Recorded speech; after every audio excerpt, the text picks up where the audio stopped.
Selamat siang Tribuners. Assalamualaikum warahmatullahi wabarakatuh. Waalaikumsalam. Salam damai sejahtera untuk kita sekalian. Om Swastiastu, Namo Buddhaya, salam kebajikan.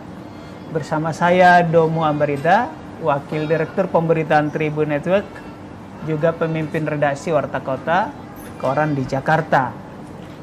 Tribuners, Anda yang berada di Jogja dan di Makassar, saat ini kita bincang-bincang mengenai pemerintahan kota, ya, karena hari ini dan beberapa hari ke depan akan diselenggarakan Rapat Kerja Nasional Asosiasi Pemerintah Kota Seluruh Indonesia (APEKSI), di mana 98 wali kota akan berkumpul di Makassar, ibu kota Sulawesi Selatan.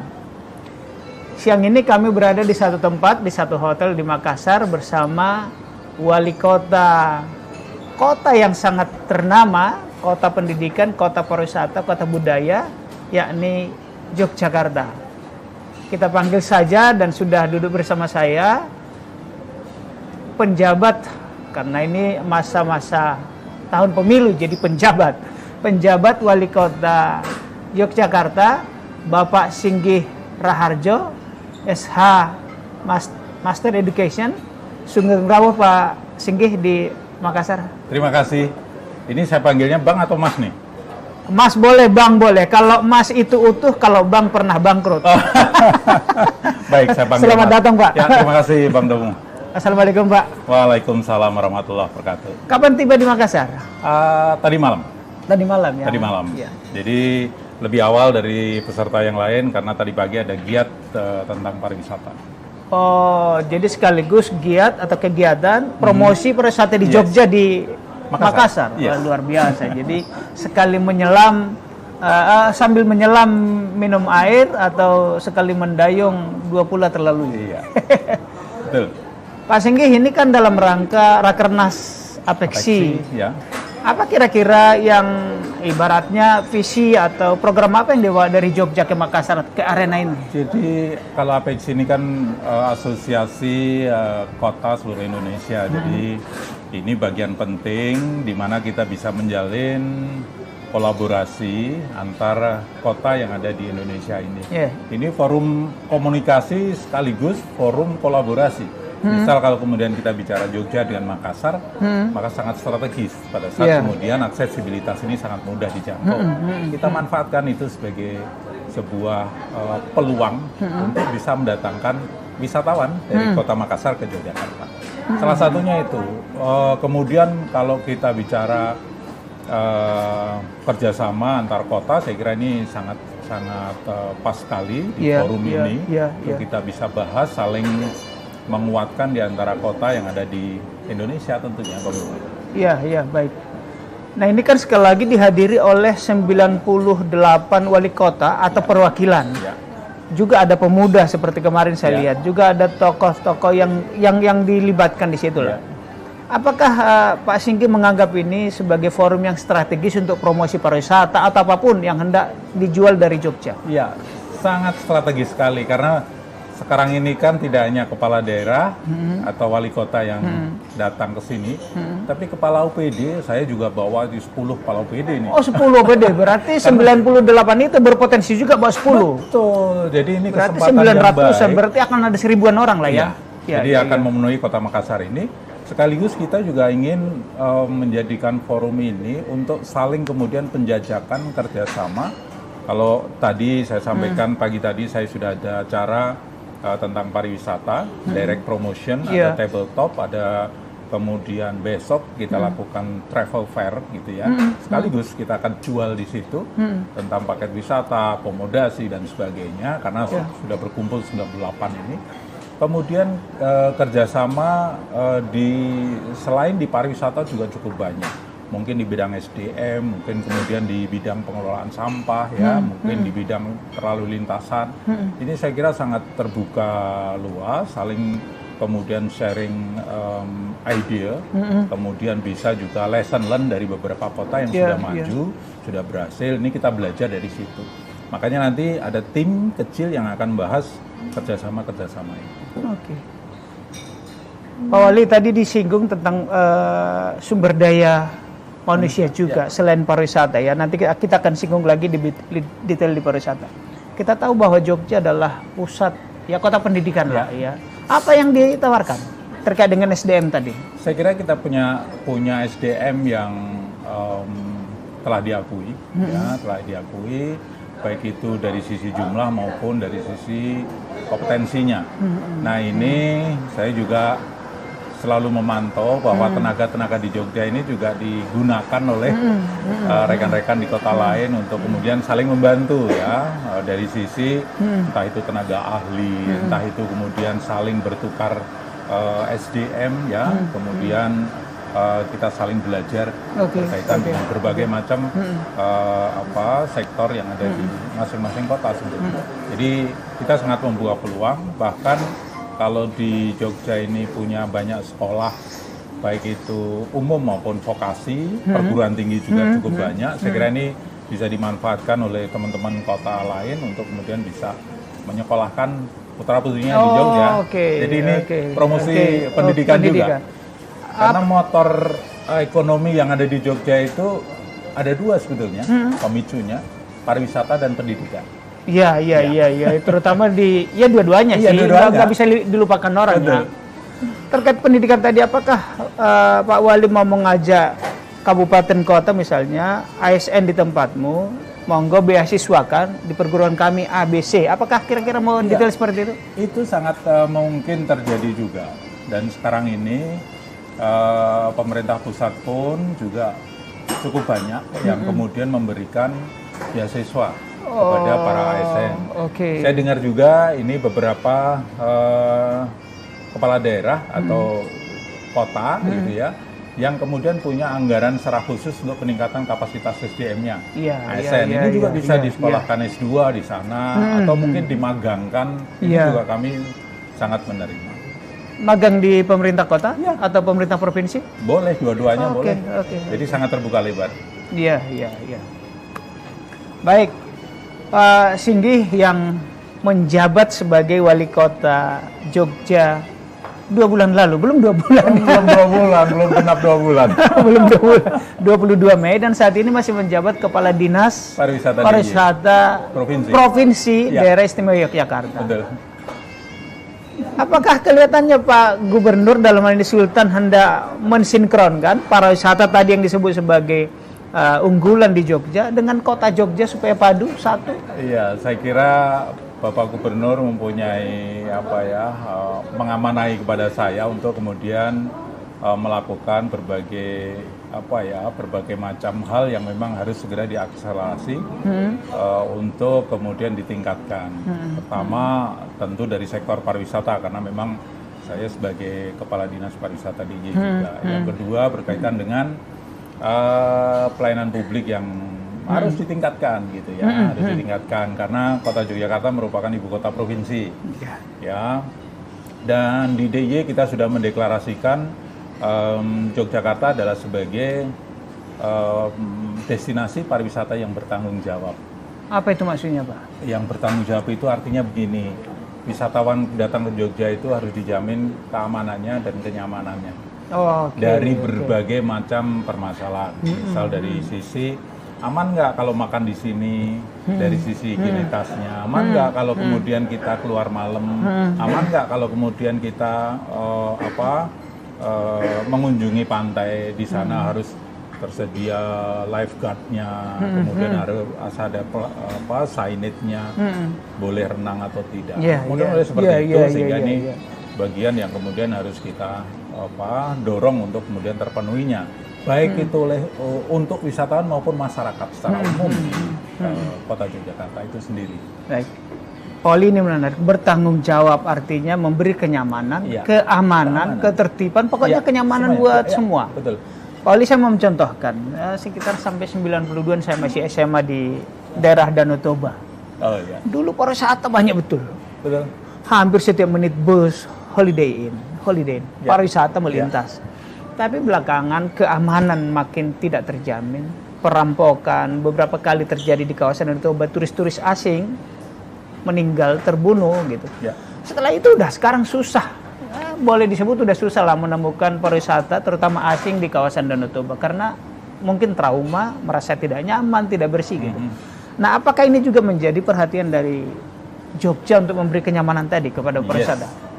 Jadi itu salah satunya, dan kami tidak sendiri, pemerintah kota tidak sendiri. Kami bersama Forkompinda Kota Yogyakarta. Jadi ada Kapolresta, kemudian ada Dandim, kemudian ada Kejaksaan, ada DPRD, pengadilan, ada tim Saber Pungli yang sekarang baru gencar-gencarnya. Oh, itu perlu, menarik tuh, menarik. Jadi menarik tuh. ini kami punya komitmen, belum lama sebetulnya, baru beberapa hari yang lalu saya kumpulkan, kita punya komitmen bersama untuk menjadikan kota Yogyakarta ini kota destinasi yang bertanggung jawab. Kita harus memberikan pelayanan terbaik bagi masyarakat dan wisatawan itu sendiri. Dan ini terbukti beberapa dalam hampir 2 bulan ini kami gaspol terus gitu ya, untuk memberikan layanan itu sebetulnya. Jadi kalau ada aduan masyarakat, saya terjun langsung sendiri, kemudian buka hotline. Iya. Saya menggunakan media sosial sebagai wadah komunikasi. Jadi saya hampir di semua media sosial saya gunakan, baik itu Twitter, kemudian TikTok, kemudian Instagram, Facebook saya gunakan. Ini bagian dari bagaimana saya memberikan pelayanan kepada masyarakat, dan bagaimana kemudian ini menjadi bagian media untuk saya mengkomunikasikan kepada masyarakat bahwa ini loh saya melakukan ini untuk masyarakat Kota Yogyakarta. Ada yang paling menarik di situ Pak Wali, Saber Pungli, sapu bersih pungutan liar ya kan. Ini menarik kenapa? Di beberapa tempat objek wisatanya menarik, tapi begitu wisatawan datang, parkirnya dipalak 50.000 per orang, dimahalin, dan kita nggak nyaman jadinya, nggak enak gitu. Nah ini menarik, menarik. Apa yang konkret yang dilakukan tim Saber Pungli? Nah, beberapa hari terakhir ini kalau dicek di media sosial cukup banyak yang sudah kita lakukan. Jadi ada aduan, kemudian kita lakukan penindakan. Ya tentunya dengan strategi mereka, kemudian bisa kita amankan, kita proses secara hukum supaya kemudian ini menimbulkan efek jera dan tidak akan diulangi lagi. Terutama untuk beberapa kasus parkir gitu ya, yang tidak sesuai dengan aturan, kemudian larangan parkir digunakan juga untuk larangan parkir. Ini oknum jukir kita amankan, kita proses hukum, tetapi pengendaranya ini juga kita lakukan tilang.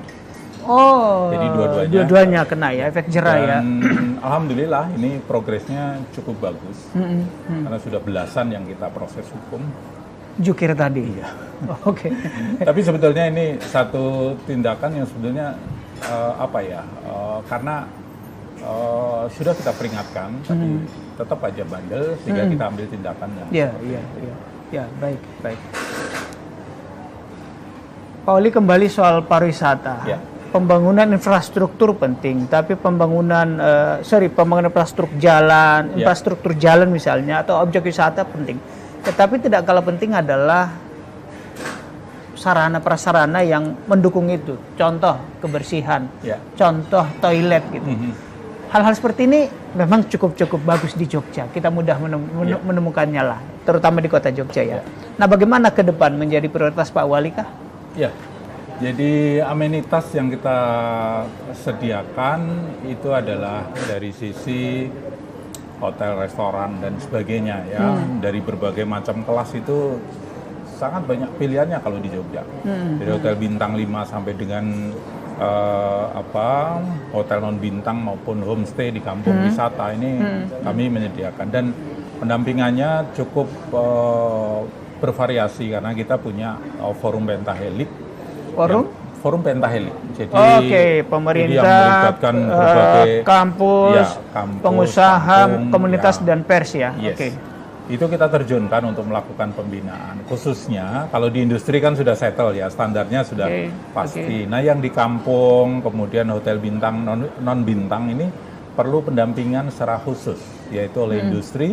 Jadi PHRI kita libatkan masuk ke kampung wisata untuk kemudian melakukan pembinaan terhadap bagaimana cara melipat spray, kebersihannya, ya. Kemudian kalau dari perguruan tinggi masuk dari sisi knowledge-nya, kemudian mungkin dari Asita yang punya paket wisata ini, tour, ini juga membuat paket wisata antar kampung wisata ini juga kita libatkan. Jadi semuanya turun, dan inilah yang kemudian membuat teman-teman di kampung wisata ini betul-betul kemudian merasa tidak sendiri dan bangkit. Oke. Kampung wisata kan kalau bisa disebut ini pariwisata natural, alami, sedangkan PHRI di hotel. Apakah PHRI nggak merasa keberatan membantu? Enggak. Oh, enggak ya? Sama sekali enggak. Bahkan kita punya one hotel itu one kampung. Oh, jadi dampingan. ada binaannya gitu ya. Binaan. Ada binaan. Iya. Dan ini tidak hanya di kota tapi seluruh DIY juga Semacam dilakukan. kemitraan Iya, ya, kemitraan. kampung mitra. Iya, kemitraan. Keren. Nah, tadi tentang kebersihan, saya kira ini juga menjadi concern kita mengenai sampah. Ya, sampah ini kan merupakan permasalahan yang di mana-mana ada. Dan kita concern untuk terus mengurangi sampah anorganik dan organik juga. Dengan melakukan berbagai macam edukasi tentang bank sampah, kemudian sampah yang ada di jalan protokol juga kami zerokan gitu ya. Ya, jadi supaya kemudian kalau pagi kita sepedaan itu tidak melihat tonggokan sampah. Ini juga kami mitigasi sampai ke situ. Iya. Bahkan kami juga mendidik, membina di kampung-kampung ini bagaimana pengelolaan sampah yang baik. Kemudian bagaimana mengedukasi masyarakat supaya tidak menambah sampah. Ya, ini juga bagian yang cukup penting untuk itu. Tentang toilet memang ini juga kita sediakan juga. Ya, toilet umum. Di toilet umum, di tempat wisata, di Malioboro juga ada, di T0 itu bahkan ada toilet yang standar bintang 5 gitu ya. Gimana ada, tuh? kilometer. Kenapa sampai disebut bintang 5? Pak, fasilitas seperti hotel kah? Iya, jadi sampai ada apa itu namanya liftnya di bawah untuk disabilitas gitu ada. Jadi keren. Dan itu free gitu ya. Iya. Ini fasilitas yang kita siapkan untuk memberikan pelayanan terbaik bagi masyarakat dan wisatawan. Toilet pun istilahnya fasilitas hotel tingkat 5 ya. Betul Mas Domo. Iya. Pak Wali, tadi sampah, parkir, kebersihan menjadi isu memang di kota-kota besar strategis termasuk Jogja. Sedikit lagi kembali ke parkir tadi. Penataan dilakukan 2 bulan terakhir ini. Apa respon para jukir dan apa respon wisatawan? Tentu wisatawan senang kalau parkir bebas. Iya, jadi wisatawan masyarakat itu kemudian merespon secara positif. Nah, ini yang ditunggu-tunggu gitu ya. Selama ini mereka juga banyak mengeluh, tapi ya penindakannya mungkin masih belum efektif. Nah, selama 1 bulan 2 bulan ini kita efektifkan bersama Forkompinda, ada tim gabungan yang kita turunkan, dan ini alhamdulillah responnya sangat bagus bagi masyarakat. Nah, bagi jukir saya kira juga, oknum jukir saya kira juga ini menjadi konsekuensi kalau melakukan satu tindakan yang tidak sesuai dengan aturan. Saya kira ini menjadi konsekuensi untuk dilakukan sanksi itu tadi. Di Forkompinda saya sepakat Pak, perlu didekati. Kenapa? Banyak jukir itu ada backupnya, ada backingnya, ya anggota Polsek, anggota Kodim kah, anggota Koramil kah. Saya kira dengan melibatkan mereka memang kalau dipegang di atasnya kan di bawahnya manut.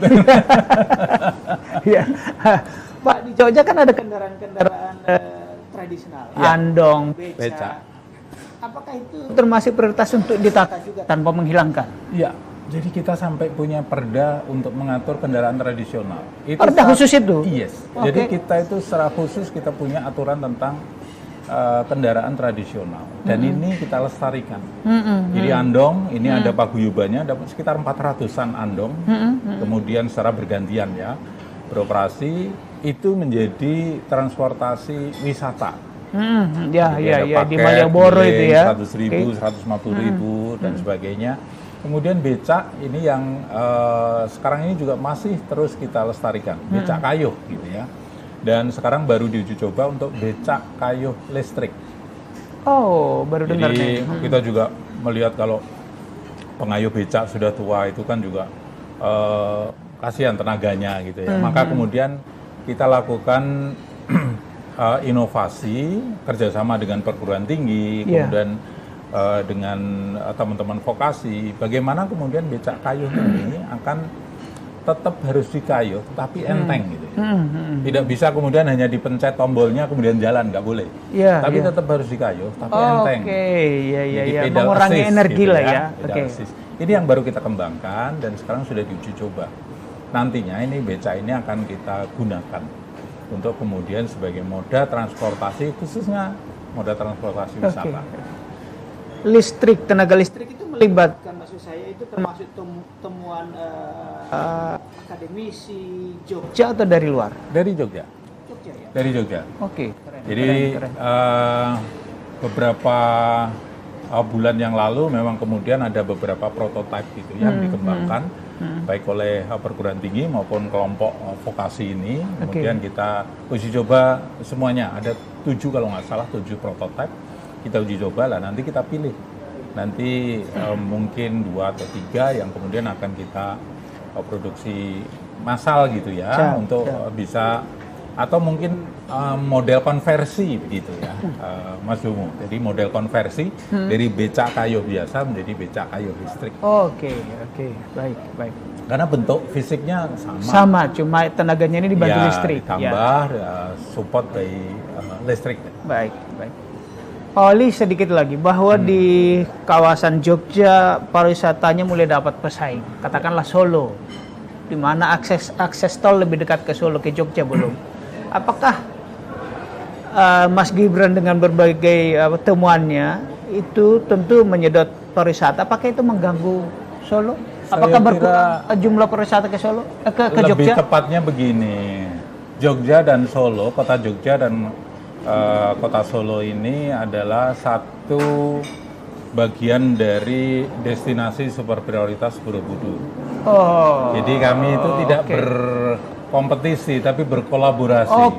Jadi ini yang kami harus sampaikan. Memang banyak yang kemudian gimana Pak Wali kalau kemudian Solo tumbuh luar biasa, nggak apa-apa saya gitu, karena kami dan Solo tidak berkompetisi, kami berkolaborasi karena menjadi bagian dari destinasi super prioritas Borobudur. Maka kemudian konektivitas, aksesibilitas ini sangat membantu untuk sirkulasi para wisatawan. Yang tidak ada di Jogja ada di Solo, kan saling melengkapi ini. Yang tidak ada di Solo di Jogja ada. Tidak hanya di situ, bahkan kami punya kerjasama antara badan promosinya Jogja dengan Solo. Kerjasama untuk saling menguatkan, saling berkolaborasi untuk membuat sebuah paket wisata. Kalau Anda termasuk di dalamnya adalah Borobudurnya itu sendiri, Magelang dan Semarang. Jadi ada Joglo-Semar kan? Iya. Berarti 3 kota itu atau 2 provinsi ya, Jateng di. Anda mengunjungi Solo, jika perlu ke Jogja silakan kunjungi ini. Kalau mau ke Borobudur, koordinasi dengan Semarang. Gitu. Luar biasa. Jadi satu paket itu sebetulnya. Kalau kita bicara kewilayahan mungkin tidak begitu efektif. Tapi kalau kemudian kita bicara destinasi, kawasan destinasi pariwisata itu menjadi efektif karena bisa menahan wisatawan lebih lama tinggal. Ya, kemudian juga daya tariknya akan semakin lebih lengkap. Iya.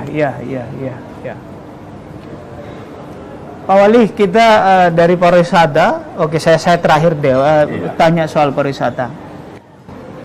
Bandara internasional di Jogja sudah ada, tentu bisa dari Makassar, bisa dari beberapa mana. Jalan tol dari Jakarta ke Jogja sampai Solo saya sering 8 jam, ya 10 jam lah kalau santai. Artinya ke Jogja tinggal nambah 2 jam lagi, artinya perjalanan semakin cepat. Volume pariwisata di Jogja akhir-akhir ini seperti apa? Ini yang kemarin juga mendapat perhatian bagi kita maupun masyarakat, baik itu masyarakat wisatawan dan sebagainya, karena crowd-nya kota kalau libur panjang kayak atau gini, long weekend seperti ini, gitu ya, ini cukup padat sekali. Padatan itu tidak hanya kemudian diisi oleh mobil pribadi, tapi juga bus-bus besar. Maka kemudian kemarin kita mencoba untuk menganalisis bagaimana kalau kemudian kita lakukan penataan sistem transportasi yang terintegrasi, sehingga nanti akan bisa membuat nyaman banyak orang. Tentunya pengguna lain juga harus diakomodasi, tetapi para wisatawan menggunakan bus ini juga akan mendapat pelayanan yang terbaik. Mungkin bus tidak masuk ke kawasan Malioboro lah ya. Ini kami kemarin sudah punya analisisnya, ada one gate system yang kemudian akan menata. Jadi satu bis nanti, you bisa parkir di sana, ada available 9 di sana. Kalau rombongan U3 masih bisa di sana. Kemudian ini diatur secara digital, ya, di tempat-tempat yang tempat parkir ini sedang kita inventarisir kapasitasnya berapa, bis berapa, mobil pribadi berapa. Nanti dan sudah ada sistemnya, nanti kita sempurnakan. Menarik.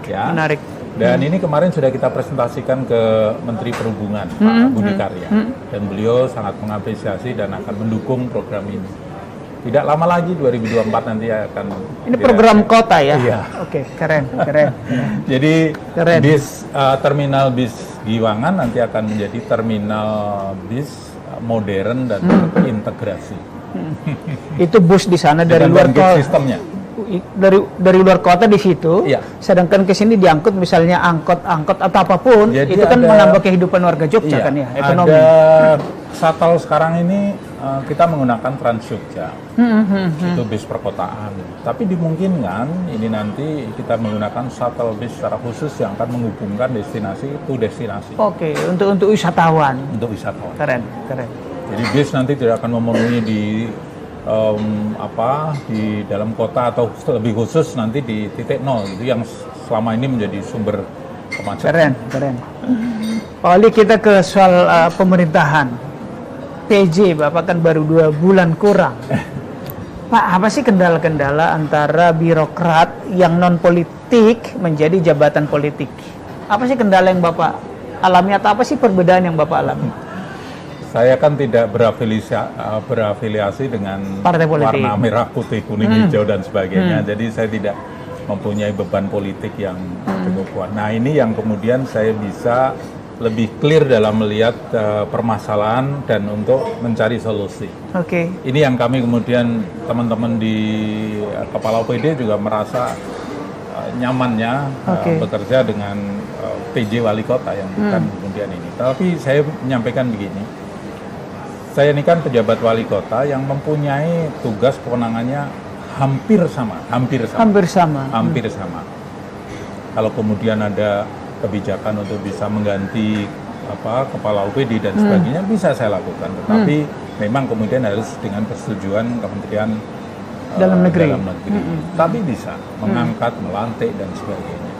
Kemudian juga kalau kita bicara dengan partner kita DPR dan sebagainya, saya juga